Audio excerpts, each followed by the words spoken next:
I welcome you to my podcast series, Conversations with the Universe. After a near-death experience, my perception of our human existence changed profoundly. I became more sensitive, with all our known senses. I feel more intensely, see people with different eyes, and often take a different perspective on life and our challenges.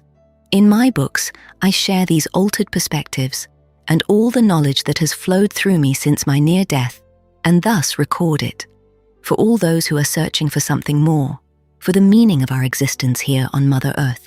And it is now a great pleasure for me to share this knowledge with you in this way as a supplement to my books. Hello and a very good day. And welcome to another conversation with Sylvia Lifheit. I am sitting here today with your latest book. It is called Awakened the Soul Within Me. And I opened the book, and on the first 2 pages is a collection of photos from your life's journey. Let's say consciously from the beginning of your life's journey, because it shows very, very many pictures of you in different costumes, logically in situations during filming. And on the front of the book, it says, "The soul within me." That is another step when you look at these first photos which take place in a world, simply put, of superficiality, of media, of excitement. How did this title come about? How did this biography come about? What was the triggering step to go from this world on the outside into the world within? So many questions at once. Hello, my dear Padawans. I am happy that you are back with us. We took a little break, but now we are continuing here with the Conversations with the Universe. And yes, thank you for the introduction, guidance, and so many questions at once. I do not even know where to start. A question you just asked was why this book now? And there is actually an answer that has more or less been on my radar for years. It is time for me to speak and share from my perspective what it is like to live a life where, on one hand, you have played many, many different roles, worn costumes, played roles, and simply existed in the media. Red carpets were everything, completely normal, like breathing air for us. Movies, lead roles, that was all my life. And how I fared as a person, suddenly dealing with completely different topics. And I have experienced it again and again, and still do to this day, that people cannot categorize it. That means they judge and unfortunately sometimes devalue this path in life because they cannot grasp and, well, perhaps cannot comprehend it. I don't want to imply that because I don't really want to lower myself to the level that people like to judge me on. But it is definitely the case that people do not see it that way.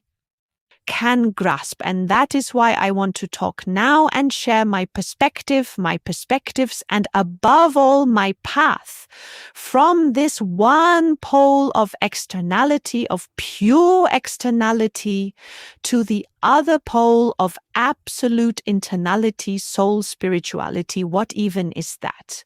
This path and these two poles, how they feel and how the journey was. That is my intention, to finally tell people about it from my perspective, in my own words. Fantastic.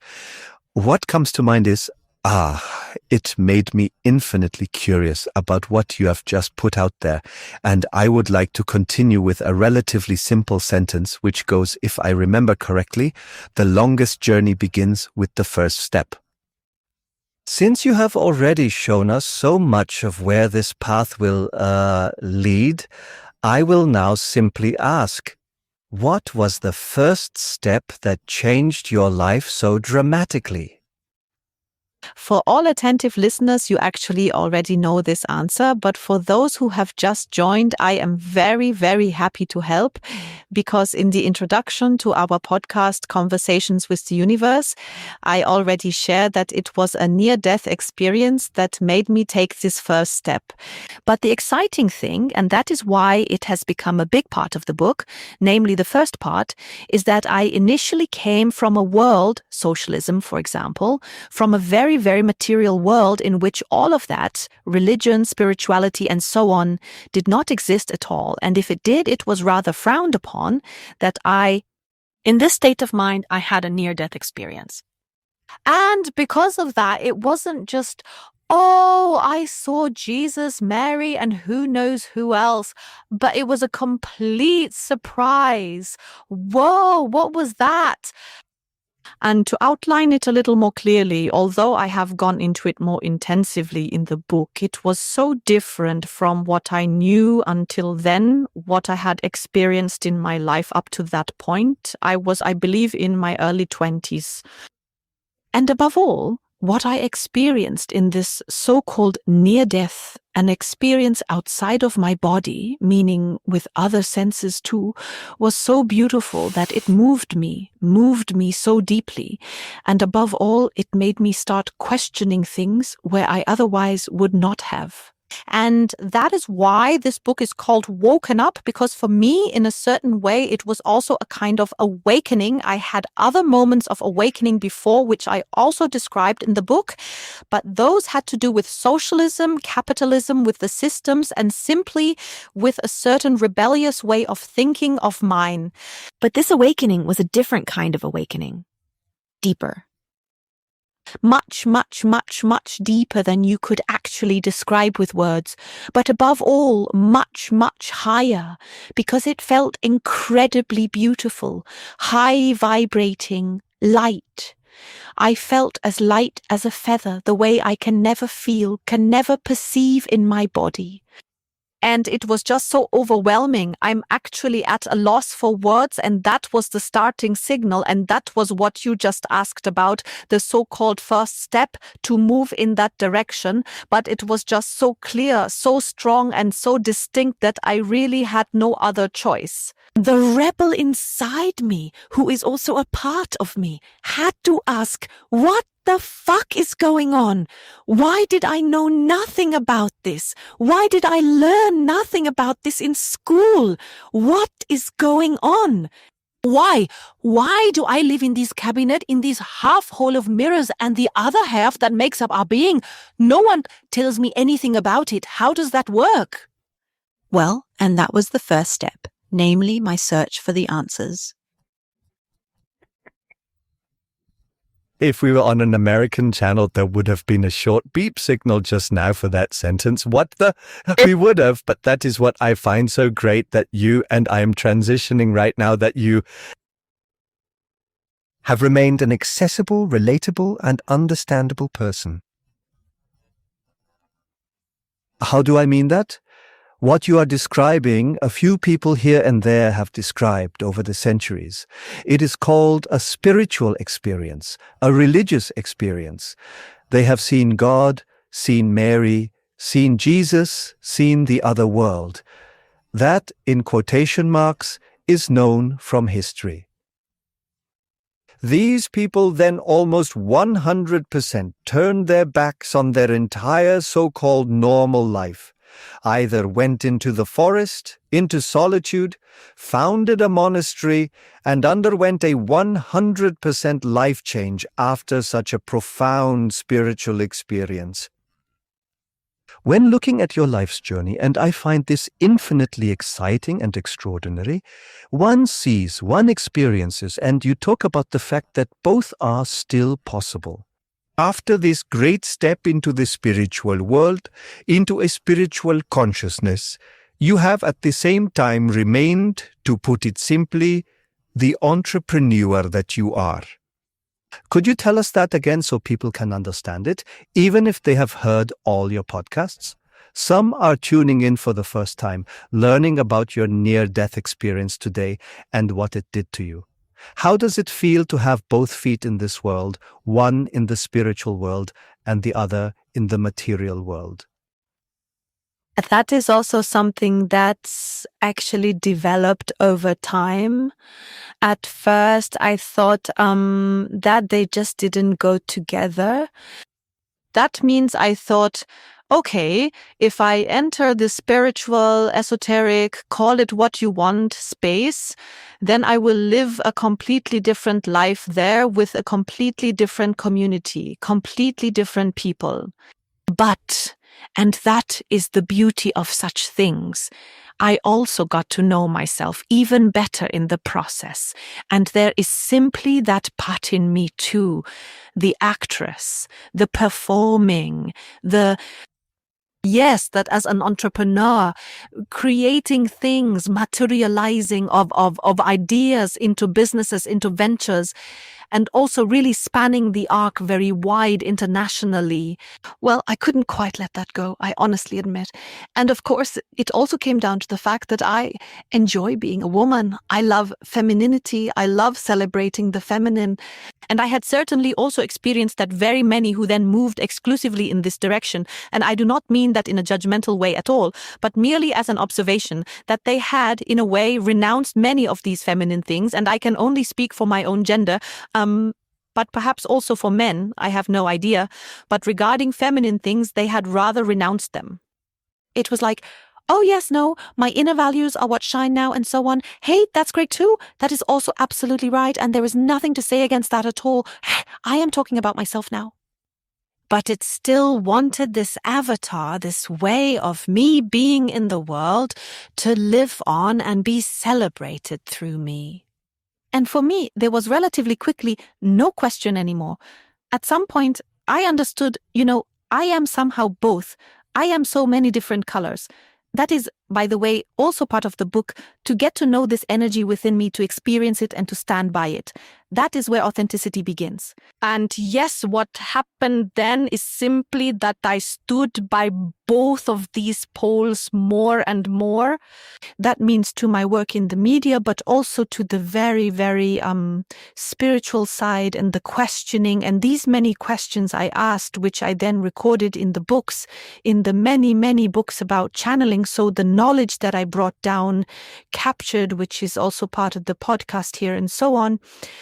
That is just as much a part of me as the fact that I like wearing high heels, dressing up nicely, and that I enjoy having ideas and turning them into companies, international companies.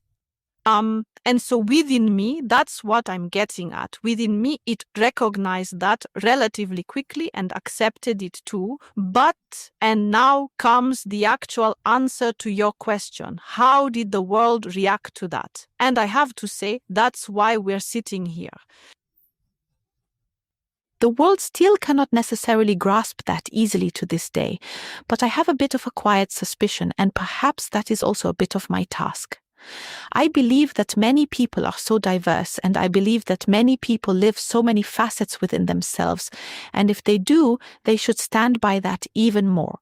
That means this choice between, you have to decide now, are you someone who is only material and only asserts yourself in the world and struggle and war and I don't know what else, or you are a very spiritual person, you go to a monastery, you withdraw, you have nothing more to do with all of that, peace, joy and happiness. This either or, I think I am somehow here in this world to point out to people that it does not really have to be that way. May I answer that with a few sentences? You just said that the first one is, a very dear friend left me this sentence. Diversity is better than simplicity. Yes, but you have to be able to understand and live that first. Because we really all live in a world where people think they have to focus 100% on one thing so that they don't get scattered, seem superficial, and so on and so forth. I can only counter that. We are all capable of much more than we are led to believe. We are told we should be monotonous, but we are truly a symphony, every single person. The second thing is, I also always enjoy these spiritual topics. In school, they called me rebellious. A wise Zen master was once asked by a student how to attain enlightenment, and he said, "If you meet Buddha on the road, kill him." So anything that disturbs our overly serious, pseudo-holy way of thinking, I personally like very much. That is why I really like your path, because it turns the normality of how things should be on its head. In conclusion, I would like to add that a master of yoga in the distant Himalayas once replied to the question of how to attain enlightenment. Practice yoga for a lifetime or have sex with an enlightened woman. Oh, how unexpected. Because why do I say that? Because we all believe that the path of spirituality must be linked to renouncing material pleasures. You are not allowed to eat, laugh, drink, have sex, or have fun, otherwise you are not holy. If you stare at a wall in a cell, serious, bitter, and chaste, then you become holy. Breaking that open, I feel, is part of your path. Brava is all I can say to that. Now we have taken this turn. But now I ask myself the next thing. You have had this experience which moves you, opens you up, and gives you energy. Then one asks oneself, and now, how do I practice it in the sense of practicing it practically? Are there perhaps people who can teach me something? Practical steps like going into the kitchen and saying, the water must boil first before you put the eggs in. Were you ever in some kind of training for your skills?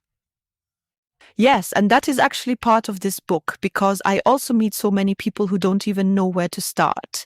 Yes, okay, sure, there are an incredible number of books and now also many great podcasts on the subject, but it is still something else entirely when you can learn in a group. And that is what I did. I even attended several schools. I would like to mention one very, very intensive one in particular. That was the House of Shaman in Berlin. We spent almost 2 years there, 1.5 or 3/4 of a year. We met once a month and did intensive exercises, rituals, and were also taught things by the teachers. That was very, very, very helpful, because I learned there that a group energy, if it is the right group, moves completely different energies and thereby enables, and this is very important, pay attention, a completely different perception. Because I also learned this from the school, the cosmos always remains what it is, but our perception of this cosmos transforms. That means different tools. By the way, the body is one tool that we can train, but a group is one too. A place can also be one. And when everything comes together, then it is even more incredibly many beautiful new possibilities. We have these possibilities, but they are part of this path, and a group is one too. I am digressing, but House of Shaman was really very, very helpful for me. I discovered great things within myself that I carry them inside me, and from there I was able to keep refining them.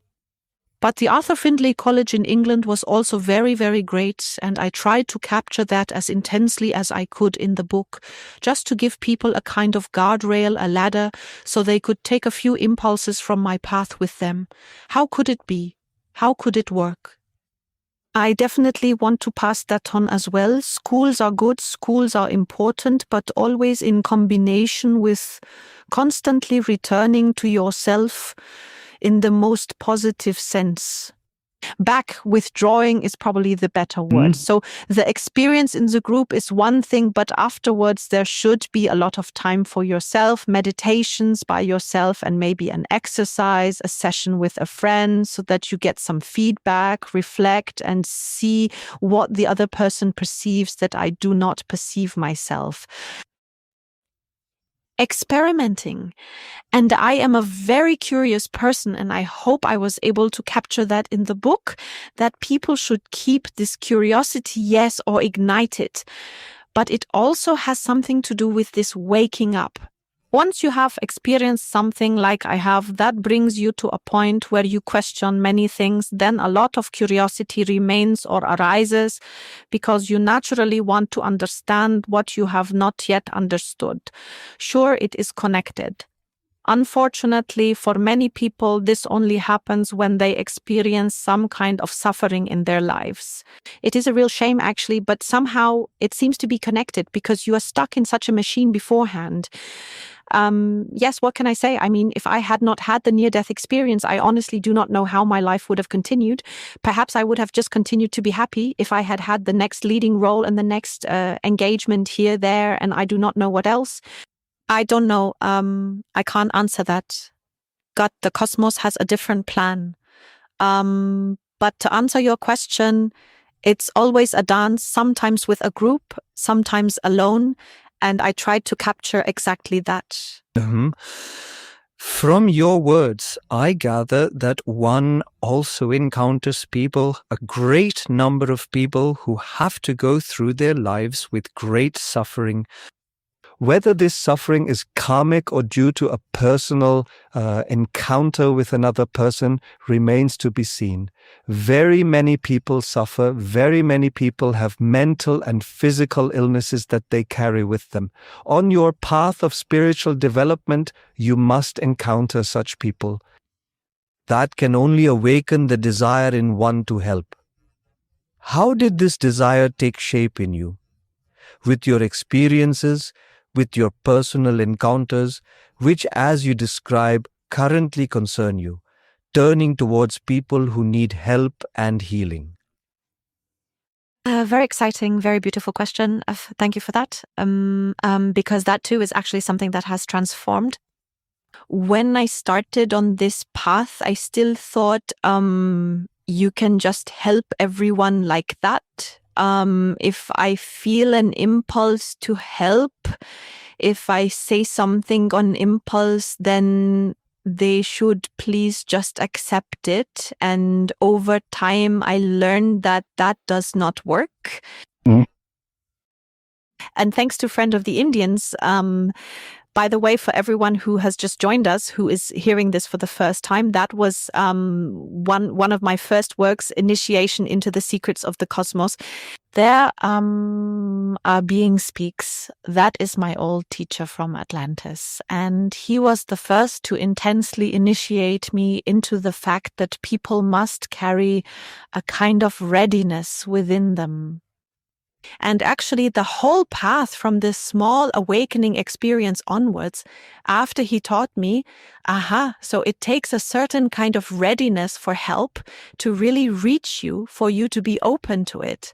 Because before that, if you don't carry this readiness within you, it also exists on this planet that people use help or asking for help as a tool for attention. Because if I'm constantly complaining and if I'm constantly just giving others the feeling that they really should help me, then I get an awful lot of attention from them simply just because I am that way. And I realized over time that these are actually mechanisms that you also recognize on this planet, meaning, and that naturally became the next stage of teaching, to recognize where there is willingness, to see where someone is truly open to this help, or if they are just pretending to want it. And that, I find, is a very sensitive point. Because I have to be careful not to let the rebel in me speak too much. I actually experience that there are people who ask for help where I do think I see a certain kind of willingness, but who in the end do not follow through. Feels like 100,000 sessions, feels like millions channelings from the spirit world, contacts with grandma, grandpa, sister, friends, no idea who. And everywhere, the other person is bombarded with impulses on how to improve their life, become healthier, happier, more fulfilled, and it is not implemented. It is not implemented. And in the end, that always comes back to, well, my dear friend, the willingness within the soul. But you can already hear that is a really big, wide field that I have entered into. And to add one sentence to your question, it has made me exclusively humble. I realized when I am asked, when I am requested, then I am, of course, incredibly happy to help, but I must not expect anything for it, for that or from it.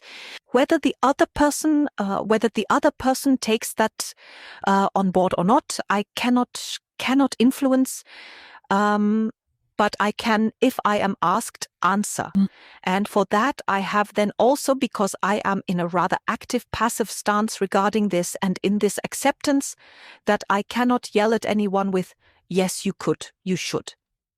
That is why I founded Spine.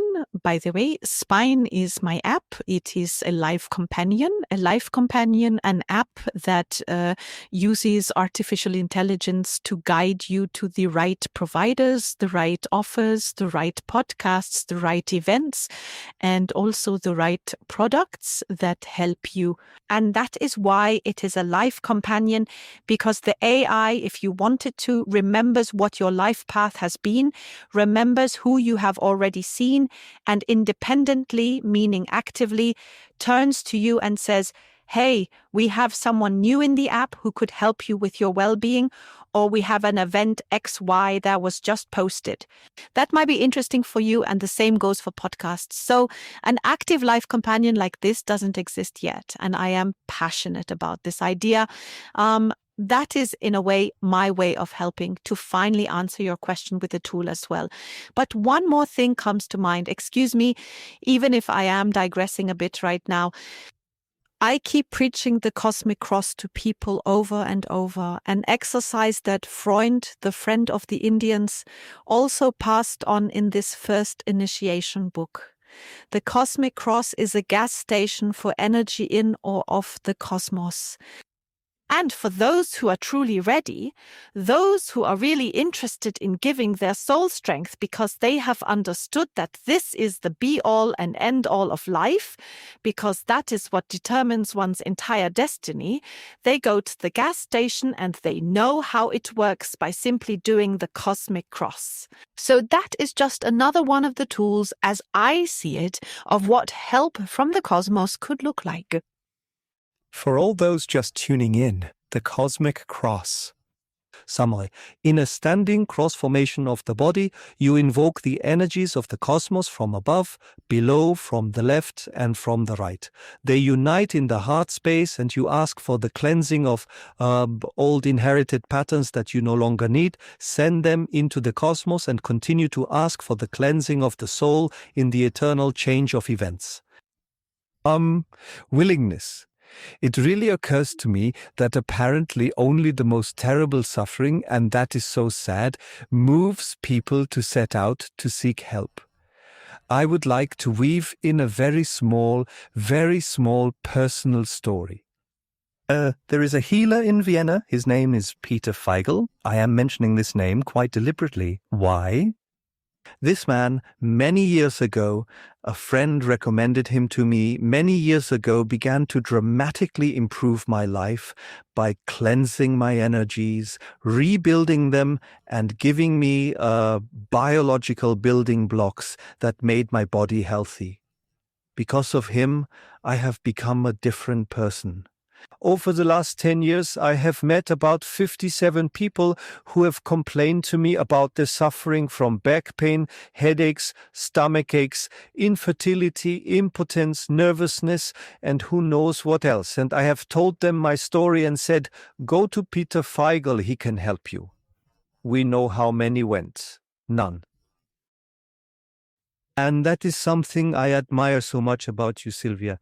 Knowing, and I will say it as it is, what incredible inertia and heaviness one encounters in this humanity when one wants to joyfully offer something bright, something sacred, something cleansing, something invigorating. And the reaction is the World Cup already over? Who won it? That is actually, and I am one of those who has always tried to tell the esoteric scene, guys, please live in reality.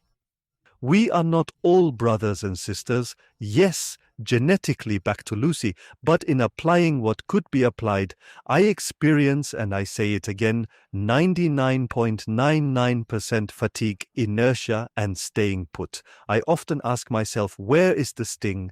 Where is the burning firewood that one should stick into people somewhere so that they can wake up?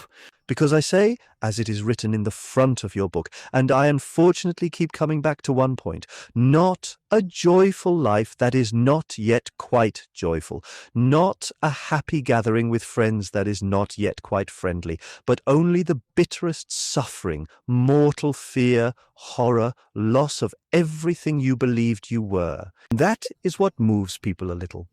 And that is why I think it is so great that despite everything, you are taking this path, telling your story, and brought spine into the world. And that is why I would like to ask you to say a word or two about that. How can I find something in spine? So I don't want to talk too much about spine because you can find an incredible amount of information about it simply on the website spine.app. And if you go to the App Store, Spine app, Life Companion for Health. But I would like to briefly share my perspective on your question. It is so easy to say they are so sluggish, they are not making an effort. Do you know that this has to do with strength? It means the energy potential of these people is already so low that it is only activated by a truly intense experience in their life. And unfortunately, that is often the so-called suffering, which can then, however, lift one to the next level of being. But I truly believe that as harsh as it sounds, these experiences of suffering carry this potential for ignition within them, and that is the reason why so many do not follow these impulses right away. I do not experience it as them not wanting to out of malice, but rather that they simply cannot. They lack the strength, they are distracted by material fears, simply by fears in general, systemic fears, politics, this, that, and I don't know what else. And there is no room left for anything else. But also a very, very important topic, one that should not be ignored. And I am very aware of this as someone who grew up in socialism, which was oh so holy, and then grew up further in capitalism, which is also supposedly the best. And both systems are not the ultimate in this world. Is there even one? I have no idea. I just also want to draw attention to the fact that this very topic of spirituality is considered worthless in our society, is viewed as such. I experienced that with spine. Since you just brought it up again, I had to experience it very harshly with spine because I was full of drive, you could say, to bring this app into the world where finally all the healers of this world can find each other, be found, a community that is not just about other content, not just scrolling further, my car, my makeup. Do you already have the new coin? Don't ask me what. So a social media platform too, that simply has completely different values. But I also had to experience a limit. And that is simply our system in which alternative practitioners, healers, simply fundamentally other content that deals with consciousness, spirituality, and so on, have no value or not as high a value as the soccer match you just so nicely mentioned, the World Cup. The person who is interested in a naturopath gets almost nothing or absolutely nothing reimbursed or covered by a health insurance company. That is a fact that is very, very significant. Very, very significant. And there, little Sylvia, I can do whatever I want. But what I can do is make all options accessible to people in spine. That means they find alternative healers, but they also find doctors. And depending on what the budget allows, you can then find the right practitioner. So it is not just an app that presents or offers holistic people or holistic healers and their services, but also conventional medicine, because both simply belong to our society, and I leave the choice of what one ultimately chooses to everyone themselves. But yes, unfortunately, I know exactly that it also depends on one's budget. Honestly, you have to be able to afford the holistic path, and you also have to be able to afford Mr. Weigel in Vienna. Just to add that afterwards, because on one hand, you can have a lot of vision and a lot of mission, but you are still part of a system, and that is an exciting task to find the ways there. But I can still emphasize once again, it is incredibly fun for me to do this, even if it involves many hurdles. But hurdles are there for us to overcome. And incidentally, so-called education is happening too. I am learning an incredible amount from the people, from the healers, from the regular doctors, and from the systems. How are they? How do you find your way? How does the community live? Does she celebrate herself? Is she more reserved? Where, how, what is humanity like? For me, this is an offer that has taken shape and continues to take shape from my perspective of being, which I have shaped on one hand as a person in the media, and therefore have no fear of speaking here in front of a camera and microphone, but on the other hand carries a great deal of inner knowledge that is now 10 books, so this is the 10th, 9 books of pure knowledge that was captured from the spiritual world, and this podcast that we have here manifested is accessible. And I no longer have the expectation that I am somehow, how should I put it, changing people through this. Not at all. I only offer. But for me, the most beautiful goal in everything I offer, the books, the podcast, spine, and so on, the most beautiful goal is simply that it is there when people need it. People, humanity, these words keep coming up in what you say, and I allowed myself, while you were talking, to give a little room to a fantasy. But I would like to start very pragmatically. Every initiation teaching on this planet in all religions of any kind is connected to death. An adept is brought into a death-like situation, either through hypnosis, through drugs, or through an actual potential death in a life-threatening situation. That changes something in his personality structure. And afterwards, he feels differently, thinks differently, and realizes how precious it is to be alive and not to take that for granted. And through this shock of death, let's call it that, through this leap made by the shock of death to a level of consciousness where a person realizes, I am alive. I am grateful that I am alive and can love other people and be together with them. Simply put, that is the A of the ABC of wisdom teachings, which all begin with a great shock that is meant to wake people up. Your book is titled Awakened the Soul Within Me, so it is primarily about this awakening. But now, for the next question. If this happens in isolation, that is all well and good. But what if, let us dream for a minute, we lived in a truly spiritual culture? If we didn't just have religions on this planet, both the Catholic Christian and the Muslim, which primarily only establish rules for life so that everything doesn't descend into total chaos, but in no way want to lead and help people become free, self-determined, loving individuals. What if, let us dream for a moment, if humanity as a whole were to follow the loving path of searching for its own soul? Have you, for example, ever had an experience in your life with your soul in past lives where other experiences were called for? Yes, of course, I also did a past life regression with the lovely Ursula de Marmels. I wrote about it in the book, but only in small parts because a regression like that is something almost sacred to me. These are experiences from my past, and I didn't really want to share them. So I'll admit honestly, but it helped. And that is actually the only thing that matters, is to bring people, yes, I'll say the word again, to bring people closer to the fact that things like past life regressions exist, that you can take a look into another life. And that is exactly what I did. And yes, that was not always just fun, honestly, but what is so beautiful when you experience such things, you gain a deep trust that life always goes on. During the regression, it was mostly pleasant, but it was this main message: trust, life always goes on. Nothing is as dramatic as you feel it is in that moment. And even if your feelings, your avatar, your body, if it is really freaking out right now and your emotions are overwhelming you, do not forget that. And that is the beauty of such experiences. And I have visited many people like Ursula and other healers because I always wanted to know how they work, what their approaches are, and do they work with permission? So, do they check a person's willingness, yes or no?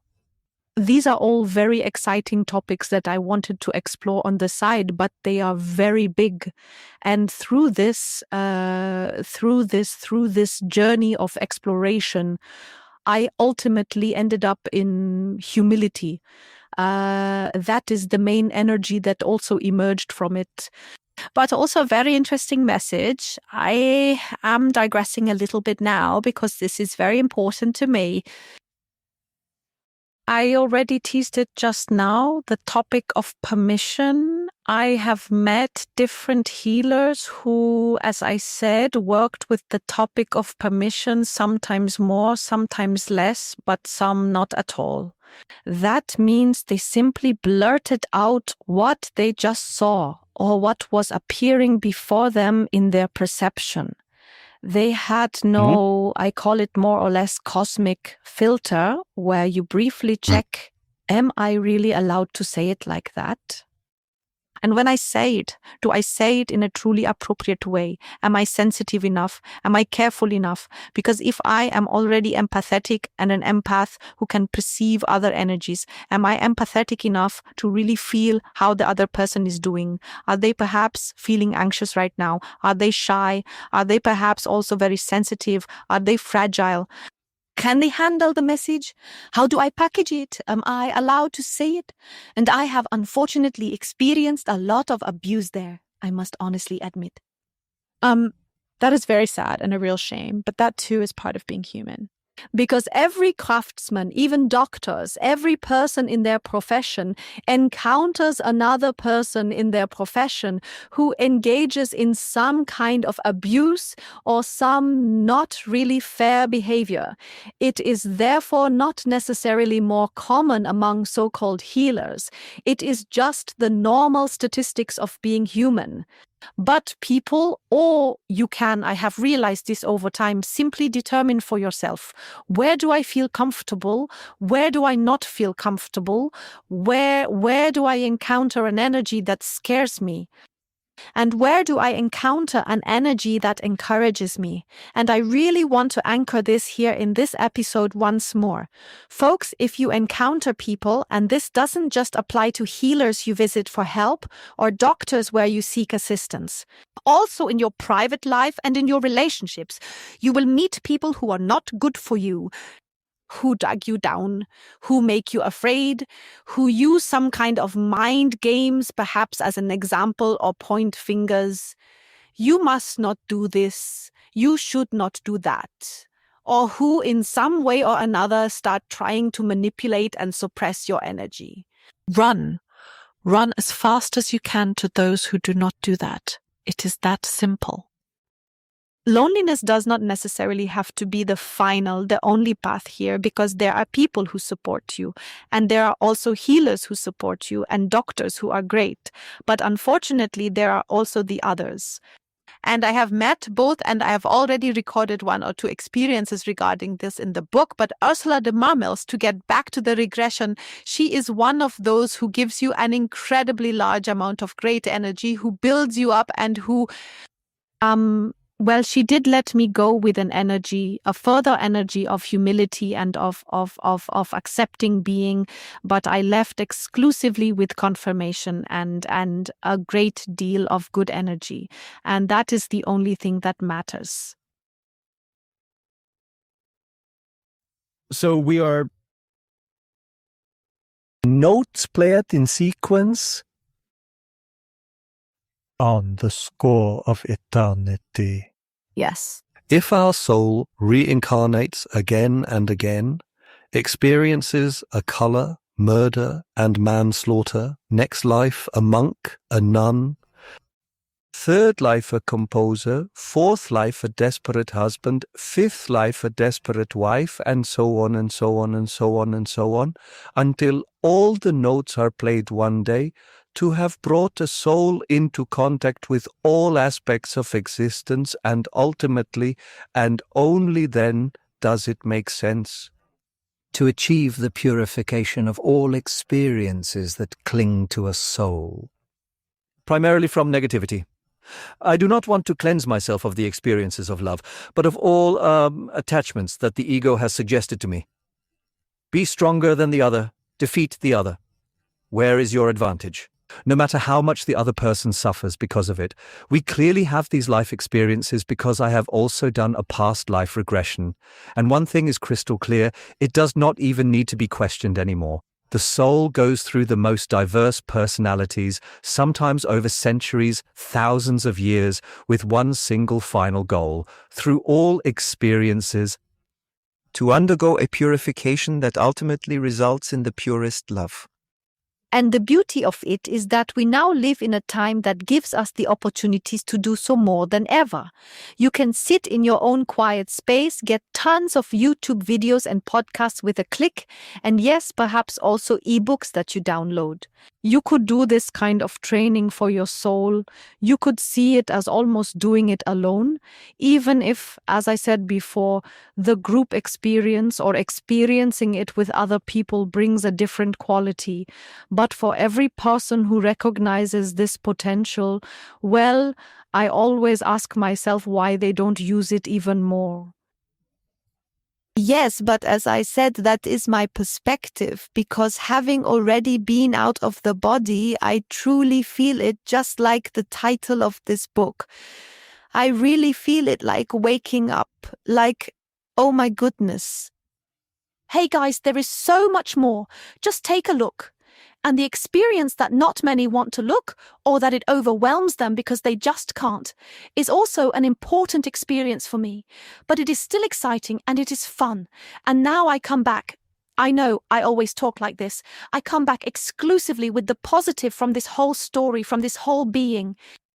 We have these incredibly many possibilities now in our time, and life, I believe, has always been challenging in every era the soul has incarnated. There is no time where it is just all fun and games, not on planet Earth, I am pretty sure. Because it is simply the case that you incarnate here into this animal body, meaning you incarnate into the animal and try to manifest yourself from within this animal, and perhaps leave behind a few other impulses besides just eating, sleeping, drinking, eating, sleeping, drinking, being. Whoever wants that can do it, they can do it. And if you don't want to, that's fine too. I say that again and again. All of this is actually value-free. It is just one possibility.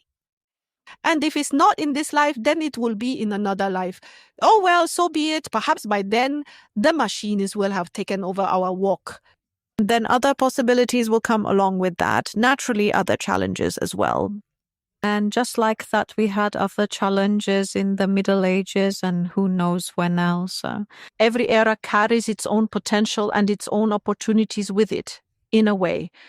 But I stand by it, and I probably agree with all those or many others who say that Earth is such a good school, if not the toughest. But I cannot say that again because from my current consciousness, I do not remember all the other schools. It always sounds so beautifully pathetic. The toughest school, the planet Earth, no idea. Yes, it is not easy, but the mindset is what decides. And that is what I also try to convey to people in every chapter of my book. Every chapter, no matter what happened to me in film as a model or even back in school under socialism and after, I always try to bring people's mindset to a place where they can view it with acceptance and in this most positive humility, exclusively with gratitude. And I hope, yes, that through this I was able to nudge and inspire people a little bit, not just regarding the individual steps, but also regarding what the experience or the feeling from within our body means for our lives. Yes. From my point of view, and I hope this view is shared by many, you have done that and continue to do so. I wish for you that in the future you can continue to do it with the greatest joy. Thank you for this conversation. I would like to thank you for the opportunity to speak about my work and this project in this way. And honestly, I am curious myself.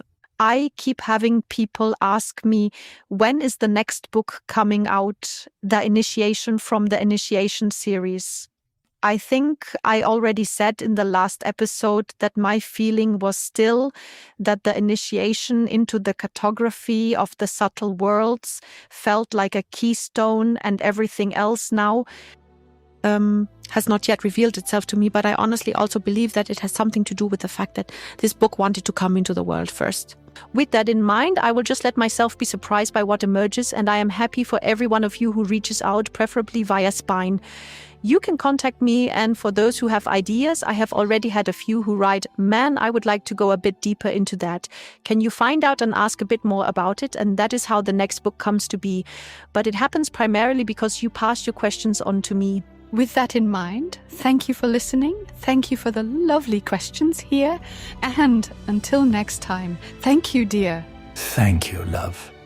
And finally, here's a quick reminder about Spine, your digital life companion.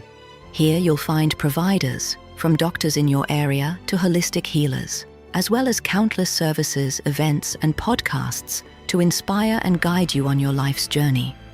We introduce you to healers and practitioners around the world, connect you with them, and help you find new meaning in your life in various ways. Spine app, available in 175 countries and 3 languages. We're glad you're here.